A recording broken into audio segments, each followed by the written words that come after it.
بسم اللہ الرحمن الرحیم۔ B S Urdu 6 semester, Mirza Athar Baig کا لکھا ہوا ناول 0 سے 1 تک سائبر سپیس کے ایک منشی کی سرگزشت ہے جس میں انفارمیشن ٹیکنالوجی کے اثرات کو اردو ناول میں موضوع بنایا گیا ہے۔ سائبر سپیس ہے کیا؟ اس لفظ کے تخلیق کا سہرا فکشن کے لکھاری ولیم گبسن کے سر ہے، جنہوں نے 1984 میں پہلی بار اس لفظ کو استعمال کیا، اور اس وقت شاید وہ خود بھی اس لفظ کے دور رس جو معنی تھے اس کا اندازہ نہ کر سکے ہوں گے، کیونکہ ان کے مطابق سائبر سپیس محض ایک غیر مرئی حقیقت تھی، جدید ٹیکنالوجی کا ایک وہمہ جس میں دنیا بھر کے وہ لوگ مبتلا ہیں جو دفتروں، بینکوں اور دکانوں میں بیٹھے حساب کتاب کر رہے، وہ استاد جو بچوں کو حسابی کلیے سکھا رہے ہیں، اور جو خطوط اور ہندسوں کا ایسا ملغوبہ ہے جس کے پس منظر میں اطلاعات و معلومات کا وسیع سمندر ٹھاٹھے مار رہا ہے۔ آج 37 برس گزر جانے کے بعد بھی یہ اصطلاح اتنی ہی مبہم اور پیچیدہ ہے جتنی اپنی تخلیق کے وقت تھی۔ کچھ لوگوں کے نزدیک سائبر سپیس محض دنیا میں پھیلے ہوئے کمپیوٹری نظاموں کے رابطے کا نام ہے، اور دوسروں کے خیال میں یہ برقی مقناطیسی قوت کا ایسا استعمال ہے جو دنیا بھر کے افراد کو باہمی رابطوں کے قابل بناتا ہے۔ اب مرزا اطہر بیگ نے اس موضوع کے اوپر اس موضوع کو بیس بنا کر ایک ناول لکھ لیا جو کہ 0 سے 1 تھا۔ سب سے پہلے تو ہم مرزا اطہر بیگ کے ابتدائی حالات جاننا ہمارے اوپر فرض ہے کہ کس طرح سے ان کی ابتدائی زندگی تھی، اس کو دیکھتے ہیں۔ مرزا اطہر بیگ لاہور سے 35 کلومیٹر دور شرک پور کے نامی قصبے میں 1950 میں پیدا ہوئے، اور 2010 میں وہ گورنمنٹ کالج سے بطور صدر شعبہ فلسفہ سبکدوش بھی ہو گئے۔ اطہر بیگ نے ابتدائی تعلیم لاہور کے ایک کالج سے BSc کیا، اور لکھنے کا کام بھی ساتھ ہی شروع کر دیا تھا۔ تقریباً 15 سیریلز تو انہوں نے ڈراموں کے لیے اس کے TV کے لیے لکھے، جس میں دوسرا آسمان، دلدل، حصار، پاتال، نشیب، یہ آزاد لوگ، گہرے پانی اور خواب تماشا شامل ہیں۔ پھر ڈرامے بھی کشتوار بہت زیادہ لکھے۔ مرزا اطہر بیگ نے بتایا خود کہ میرے والد ایک اسکول میں استاد تھے، اور میں پائلٹ اسکول میں پڑھتا تھا شروع میں، اور میرے والد صاحب اگرچہ زبان پڑھاتے تھے، لیکن میرے والد نے اسکول میں کسی طرح سے دوربین استعمال کرنی سیکھ لی، اور وہ کبھی اسکول سے دوربین چھٹیوں میں گھر بھی لے آتے تھے، اور اس کے اجرام فلکی دیکھنے کا مجھے موقع اسی کے ذریعے ملا، اور میں نے بھی اس کو بہت اس میں دلچسپی لی، اور اس کے ساتھ میری دلچسپی کا آغاز اس وقت سے ہی ہو گیا جو کہ قابل دید کائنات میں کیا کچھ چھپا ہوا ہے وہ میں تھوڑا بہت اس سے اندازہ کر سکتا تھا، اور مجھے احساس تھا کہ سائنس کس طرح ہماری مدد کر سکتی ہے۔ یہ اس کے ساتھ مجھے یہ احساس تھا اس بات کا۔ کہتے ہیں کہ میری والدہ بھی اسکول میں ٹیچر تھی، اور ہمارا گھر کتابوں سے بھرا ہوا تھا۔ میں گرمیوں کی چھٹیوں میں ہر قسم کی کتابوں میں گھسا رہتا تھا۔ اسی طرح مجھے ایک امریکی فلسفی اور نفسیات دان ولیم جیمز کی کتاب مذہبی تجربے کا تنوع، انسانی فطرت کا ایک مطالعہ، انگریزی زبان میں لکھی ہوئی میرے ہاتھ لگ گئی۔ میں اس کتاب کو گورنمنٹ کالج میں اس وقت گورنمنٹ کالج میں انجینئرنگ پڑھ رہا تھا، لیکن اس امریکی فلسفے کی کتاب کے ساتھ ہی نصاب کی مجوزہ کتابوں سے دور ہو گیا، اور میں نے اس انداز سے سوچنا اور مزید پڑھنا شروع کر دیا تو میرے اندر بھی لکھنے کی خواہش پیدا ہوئی، اور میں نے غلام باغ لکھ ڈالا، جس کے 5 ایڈیشن نکل چکے ہیں۔ میں نے جو کچھ لکھا اس میں فکر ہوتی ہے، عام قاری کو خوش کرنے کے لیے مسالہ نہیں ہوتا، میرے مخصوص قاری ہیں، اور جو میری بات میں فلسفہ ہوتا ہے، جو ڈوبی ہوئی ہوتی ہے فلسفہ میں، اس کو سمجھ لیتے ہیں۔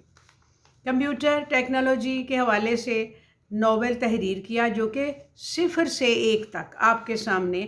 پیش ہے، اور ایک جدید طلسمی حیرت کدہ ناول سے محبت کرنے والے قارئین کے سامنے موجود ہے اور میں نے آپ کے سامنے پیش کر دیا، اور یہ تھے ان کے اپنے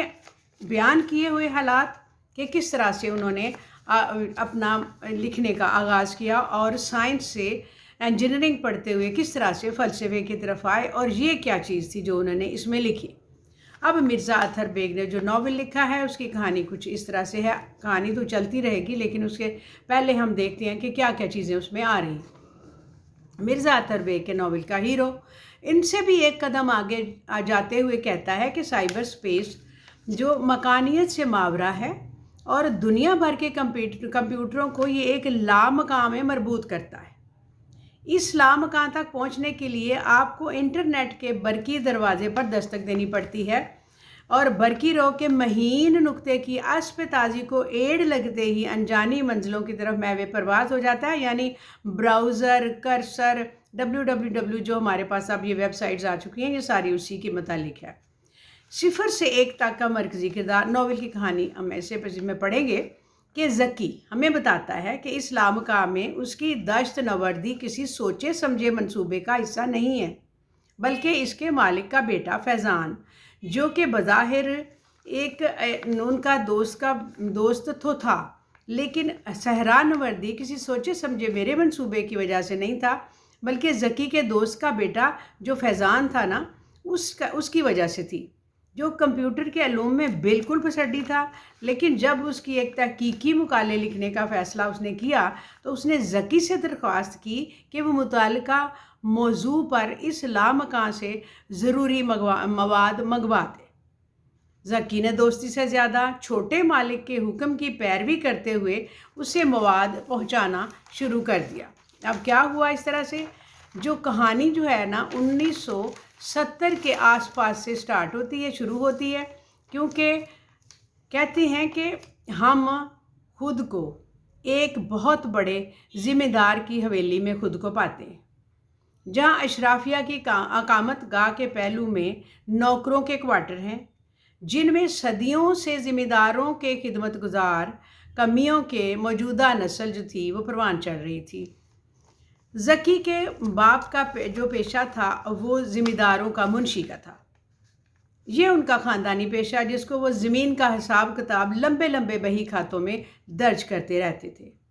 زکی نے پہلی بار سارے کھاتے کمپیوٹر میں منتقل کر دیے اور اس کے باپ کو یہ احساس ہوا کہ یہ تو آسان ہے، یہ تو تبدیلی آ سکتی ہے۔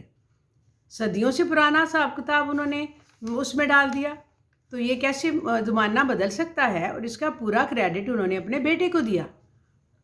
اب مالک لوگ اب دیکھیں کہ جو سالار کہلانے والی فیملی سے تعلق رکھتے تھے ایک خاصی الگ تھلگ زندگی بسر کر رہے تھے۔ فیضان سالار مالکوں کی نئی نسل کا نمائندہ ہے اور اپنے منشی کے بیٹے کی مدد سے یونیورسٹی میں ایک اسکالر کا مقام حاصل کر رہا ہے۔ کہانی میں خاص ہیرون تو ہے نہیں، صرف ایک طالبہ ہے اور زلیخا نامی لڑکی۔ معنی میں اس طرح سے کہ کہانی کی خاتون اول نہیں ہے، دیکھا جائے تو کوئی کردار بھی اردو جو فکشن ہے اس کی روایتی ڈھانچے میں فٹ نہیں بیٹھتا، کوئی اس میں بیٹھتا ہوا نظر ہی نہیں آتا، اور اس کی ضرورت بھی نہیں تھی، کیونکہ مصنف نے یہ ناول ما بعد جدید فکشن کی ٹیکنیک پر تحریر کیا تھا، اور اس میں دکھایا ہے کہ پاکستان میں امیر طبقے کی زندگی گزشتہ صدی کی آخری 3 دہائیوں میں کن تبدیلیوں سے گزر رہی ہے، جب اطلاعاتی ٹیکنالوجی طرح طرح کے روپ دھار کر کمپیوٹر، انٹرنیٹ، ٹیلی ویژن، فون، سیل فون میں نصب کیمرے، ریڈیو، ٹی وی، منی ٹی وی کی صورت میں جلوہ گر ہو رہی ہے، اور ہمیں یہ نیم جاگیردارانہ سماج کو اٹھا کر اچانک جدید ترین زمانے میں پٹک دیا ہے۔ ناول کے بہت سے شاخسانے قدیم و جدید کے استعداد سے پھوٹتے ہیں، اور غالباً اردو ادب میں یہ پہلا موقع ہے کہ اسی سماجی صورتحال کو پوسٹ ماڈرن فکشن نے اپنا موضوع بنایا ہے۔ دیکھتے ہیں کہ ایک واقعہ اس طرح سے بیان ہوا کہ میں نے کرسر زلیخا کے نام کی طرف بڑھایا تو عجیب احساس ہوا جیسے میں نے اسے چھو لیا ہو۔